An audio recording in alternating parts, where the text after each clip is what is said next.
Byron and Saxon.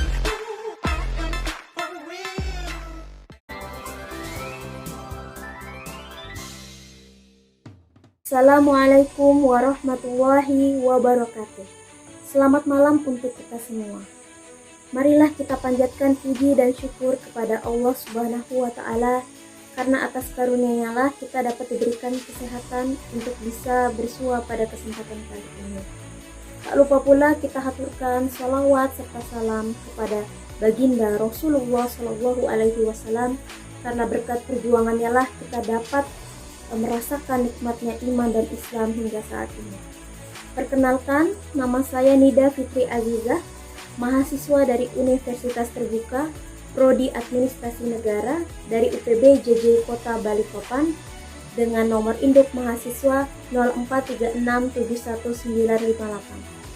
Rekan-rekan mahasiswa sekalian, salam hormat dari saya, terkhusus Ibu Welty Wediasti, Master Pendidikan, selaku dosen pembimbing mata kuliah Bahasa Indonesia, yang telah memberikan saya kesempatan pada kali ini untuk mempresentasikan materi saya.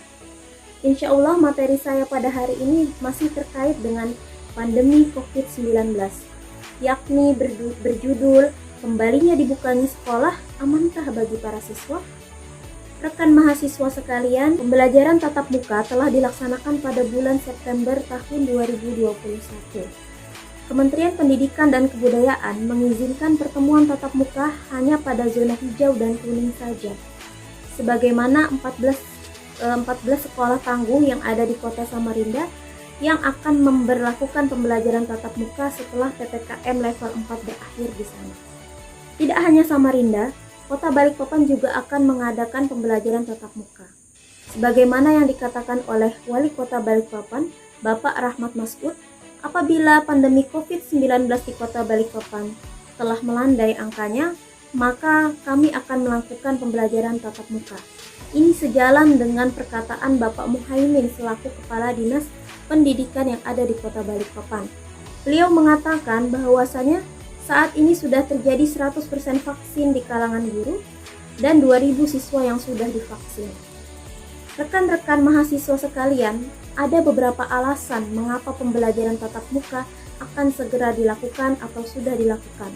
Menurut CNN Indonesia, negara kita merupakan negara yang tertinggal ketika kemudian belum melakukan pembelajaran tatap muka. Ketertinggalan itu bisa dilihat dari tidak maksimalnya pendidikan yang dilakukan di masa pandemi ini. Selain itu juga terdapat dilema beban daring antara guru, siswa, dan juga lembaga pendidikan lainnya. Namun beberapa kalangan guru turut merasa khawatir. Mengapa? Karena belum ada jaminan dari BPOM terhadap pemberian vaksin di bawah anak usia 18 tahun. Pakar epidemiologi Hermawan Saputra mengingatkan pemerintah untuk tidak gegabah dalam mengambil keputusan ini. Mengapa? Karena kemudian ketika kita meremehkan kemunculan virus COVID seperti pengalaman di lalu, maka akan dikhawatirkan virus COVID yang lebih ganas akan melanda, yaitu pada klaster baru anak-anak sekolah yang baru masuk. Apakah 100% vaksin menjamin untuk anak-anak terbebas dari virus COVID? Bagaimana penunjang sekolah lainnya? Justru wacana pembukaan sekolah di masa pandemi ini akan beresiko tinggi. Dan inilah fakta pendidikan yang ada di saat ini. Rekan-rekan mahasiswa yang berbahagia, ternyata ada kesalahan paradigma dalam penanganan wabah di awal. Penanganan wabah terjadi tidak serius karena di awal wabah dianggap tidak begitu penting. Dan ketika sudah masuk dan menyebar, maka kemudian ini akan menjadi bom waktu bagi negara kita, yakni bangsa Indonesia. Pembelajaran tatap muka di masa pandemi memang tidaklah mudah. Ada banyak hal yang harus diperhatikan karena ini akan berhubungan dengan kesehatan di masa mendatang maupun masa ini. Namun dengan sistem pendidikan saat ini yang hanya berorientasi materi saja, membuat pembelajaran dari rumah tentu akan menjadikan penurunan kualitas pendidikan secara berkelanjutan jika terus kita lakukan. Corak pendidikan ini adalah di mana pemerintah hanya bertindak sebagai pengawas saja atau regulator, bukan pengurus sebenarnya. Dan berlepas tangan dengan kebijakan pembelajaran tatap muka hanya diserahkan kepada komite sekolah, pemerintah kota, dan pemerintah daerah. Sebenarnya apa yang dibutuhkan oleh masyarakat? Yang dibutuhkan oleh masyarakat adalah berupa tanggung jawab pemerintah agar bagaimana pendidikan berkualitas meskipun berjalan di masa pandemi dengan segala prasarana yang telah dijamin oleh negara. Maka sudah sepatutnya lah kebijakan pembelajaran tatap muka ini dapat memperhatikan keselamatan manusia, bukan hanya desakan segelintir masyarakat saja. Rekan mahasiswa yang berbahagia, solusi atas wabah sebenarnya kita pernah belajar dari sejarah Islam bagaimana Islam cemerlang dalam menyelesaikan wabah. Sebagaimana sabda Rasulullah Shallallahu Alaihi Wasallam, imam atau khalifah itu adalah ro'in, pengurus rakyatnya, dan ia akan bertanggung jawab atas seluruh urusan rakyatnya, termasuk juga dalam urusan pendidikan dan kesehatan. Selain itu, pemimpin dalam Islam yang pernah menyelesaikan wabah juga telah memutuskan setiap perkara itu dengan pandangan syariat Islam, bukan sekedar untung rugi saja, termasuk dalam paradigma pendidikan. Seperti yang tertulis dalam kitab Al-Usus Al-Ta'lim Al-Manhaj, tujuan pendidikan Islam yaitulah membentuk kepribadian Islam, bagaimana siswa berpola pikir Islam dan tingkah lakunya juga Islam. Kemudian akan membuat generasi itu berkualitas dengan menerapkan teknologi sains dan terapan di segala bidang.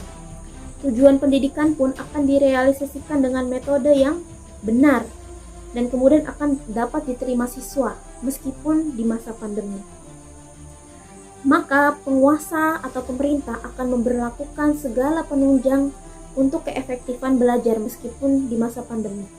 Dia akan menggerakkan seluruh sumber potensi daya alam agar negara mampu kemudian menunjang pendidikan yang memadai seperti jaringan listrik, kemudian jaringan wifi 24 jam, bahkan kuota bisa jadi secara cuma-cuma. Dan guru pun akan dikomunikasikan agar bisa mengajar dimanapun dan dalam kondisi kapanpun, termasuk di masa pandemi. Nah, harapan kita kemudian generasi ini akan tumbuh dan tangguh menjadi Indonesia yang seutuhnya. Harapan kita pendidikan bangsa ini kemudian akan maju dan tidak akan tertinggal dari bangsa-bangsa lain. Sekian uraian penjelasan dari saya.